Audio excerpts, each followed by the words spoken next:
Fans, welcome back to another episode of Lions Latest, the show where we talk about the greatest team in the NFL, the Detroit Lions. I'm your host, Bryan Hanes, and we have a great list of topics today, so let's just jump straight into it. Starting off, we're talking about the sixth round pick that we got out of Boise State this season, Ahmed Hassanein. Nicknamed the Assassin, he's the first Egyptian player ever drafted, which pretty cool if you ask me, making a little history. So just a little about him. He left the United States at the age of 6, lived in Egypt for 10 years, and learned about the Egyptian culture, the Egyptian way, in his words, and then came back in 2018, relearned English, and did not know a bunch about football or really how the sport is played, any of those technical stuff. But to see where he is right now, it's a huge accomplishment, and he should absolutely be proud of himself. So after coming back so late, he decided he wanted to get into it and really learn the sport a lot. Got really good, went to Boise State, and got some good stats. In his final 2 seasons at Boise, he recorded 101 tackles, 33 tackles for loss, 22 sacks, and 115 pressures. I mean, hey, for not playing football your whole life, I'd say those are pretty good numbers.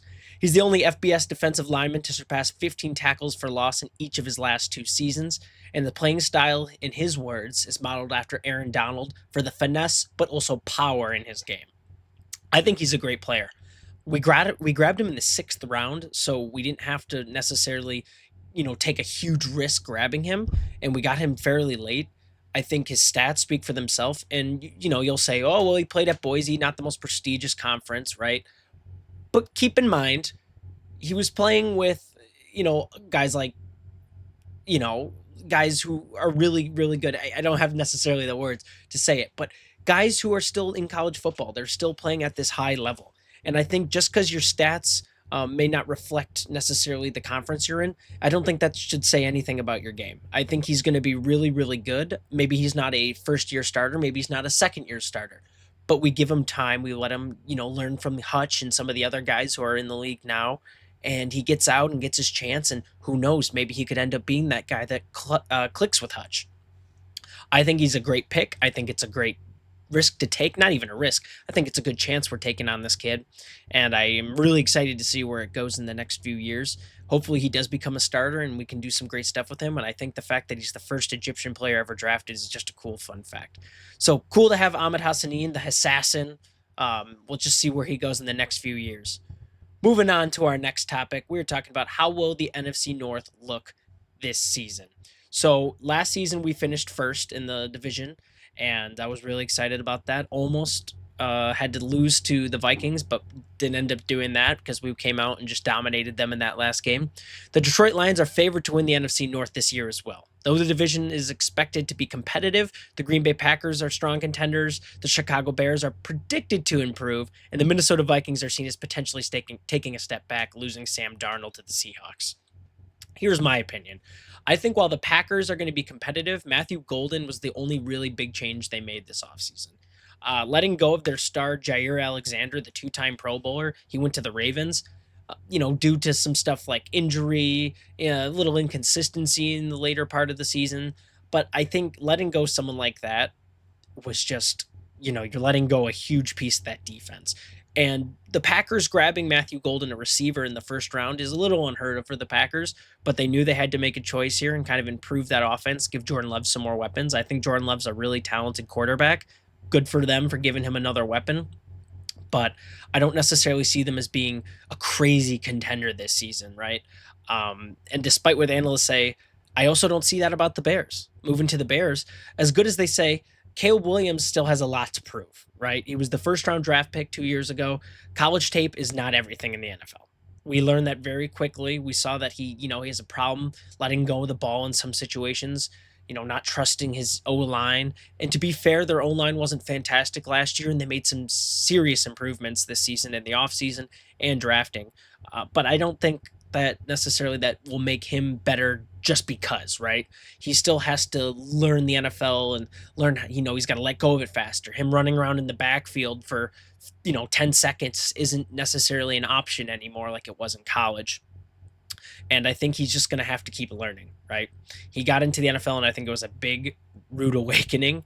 And despite, grabbing Ben Johnson and getting some of these other players on your team, I think Caleb Williams is still running that offense. He's the quarterback, and he's still going to have to, learn a little bit more. I could be wrong. Maybe he's been absolutely grinding in the offseason and he's going to come out and be fantastic, but I don't necessarily see them as being this, we're taking this huge jump this year kind of player, right? They got a new tight end. I think he'll be a great weapon for him, but the big thing is him having to let go of the ball a little sooner, find his guys, stuff like that.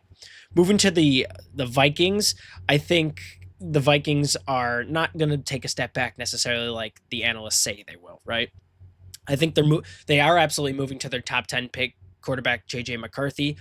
He injured himself last year in the preseason and wasn't able to play in the season last year. So they had Sam Darnold, which ended up working out for them anyways. But now they have JJ McCarthy. He's kind of had a year to watch, rehabilitate, figure out the system a little bit. And I think a lot of that is good.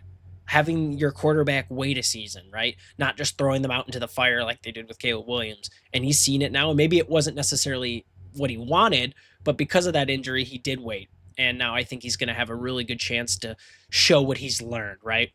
I think, they still got Justin Jefferson, Jordan Addison, so they got great, weapons down there for him to throw to. They got Hawk to throw to. And whether or not JJ will be reliable is really the question. In my opinion, I think they're going to be about on the Bears level of how much of a step forward they take, right? Because they're not necessarily taking a giant leap forward, but I think they're going to improve. I think both teams will improve this season, and having that fresh QB with weapons, only time is going to tell really how big of a jump the Vikings will take this season. I think honestly they're still going to be the number 2 in the division. I think it'll go Lions, Vikings, Bears, Packers. I honestly think the Packers are going to take the biggest step back this year, but who knows? Maybe Matthew Golden is just the truth. Jordan Love has this crazy connection with him. O-line holds up, and then Josh Jacobs, we know Josh Jacobs is just a beast. So I think honestly the defensive part of things in that secondary is going to worry the Packers the most, but you never know. We'll just have to wait till the season comes, but that's just my prediction for now on how the division's going to look. All right. With that being said, let's move into our third topic of the day. We have Lions in the top 100. So these are some of the Lions in the top 100 from last season, and then we actually have a first look into some of the players from the top 100 this season. One of them being our own Sam Laporta at number 94. He fell some spots from last year due to his numbers not matching his record-breaking rookie season, but I think, still being a top 100 player, the league still kind of recognizes he is an elite tight end, and we're going to see some great stuff from him this season as well. The big part about him not hitting those record-breaking seasons is he wasn't like our wide receiver 2 this year. J-Mo really took that big step like we talked about in the last video, and also having Tim Patrick for that part of the season. Tim Patrick stepped in to be that wide receiver 3. The tight end was no longer the wide receiver 2 position, so he wasn't getting these crazy numbers as a rookie. But, he was still open for stuff like trick plays and all that good stuff. He's a great blocker, so I think it's absolutely, we should still recognize him as a top 100 player. Last season, Aiden Hutchinson was our highest ranked Lion. He was number 15 on the top 100. Penny Sewell was ranked number 21 going into the season.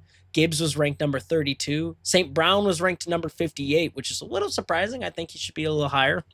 And Kirby Joseph was ranked number 60, with Brian Branch following close behind at 65. Goff was only ranked 77 going into the season, but I think after watching last season, we know he should be a little higher. And Sam Laporta, like I said, was ranked number 86. Fell a little bit this year, but nothing to worry about. I predict we'll see Hutch fall a bit due to his injury. I think that's not anything on him. I think just the injury happened, and now the league's going to have to see whether or not he comes out being the same. I think Penei Sewell will absolutely go up a few spots. He's just shown consistency and dominance in his position, right?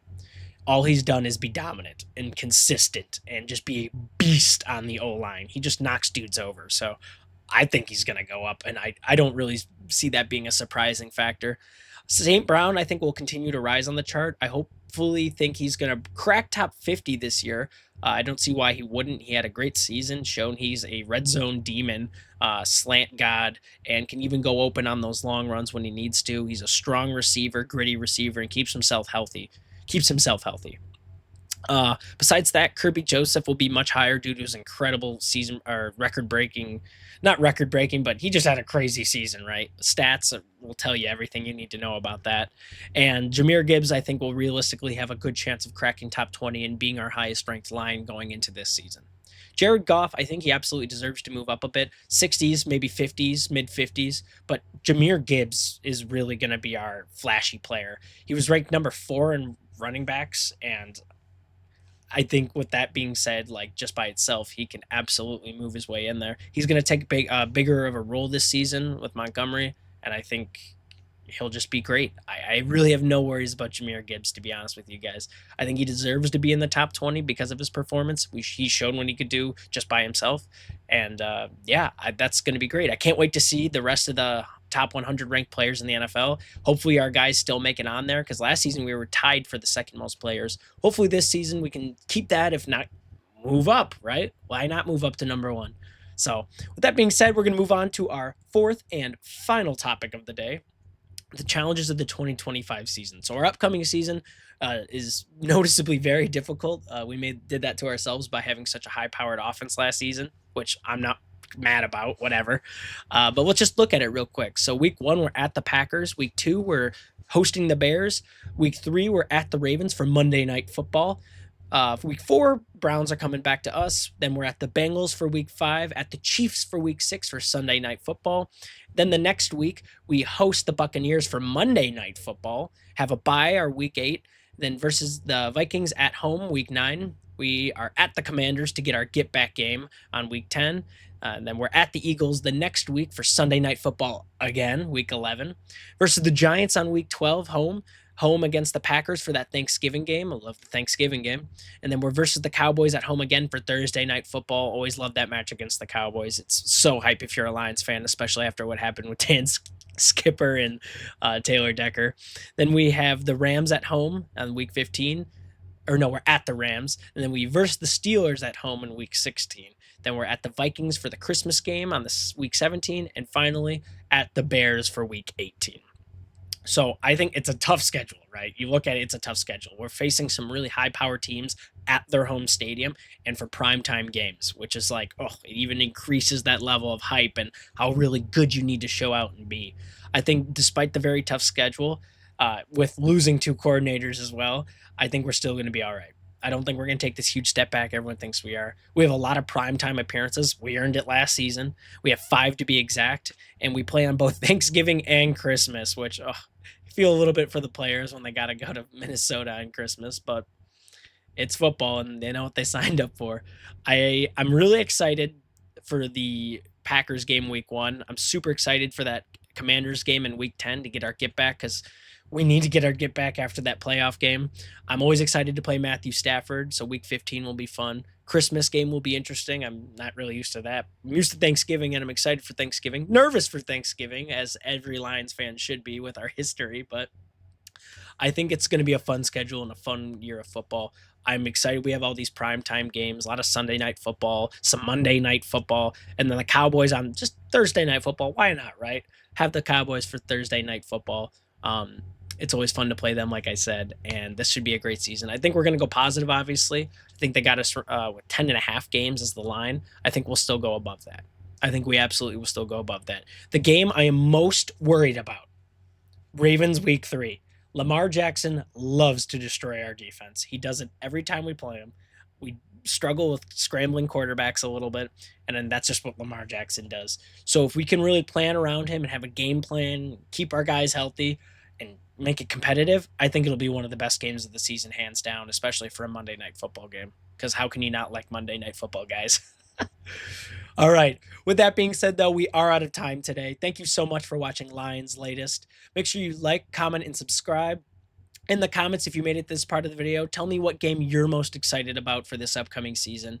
I really love to hear your guys' feedback. It's my favorite part about, going and looking at these videos. It's really heartwarming, and I appreciate the support you guys have shown. So I've been your host, Bryan Hanes, and you guys have a good rest of your day.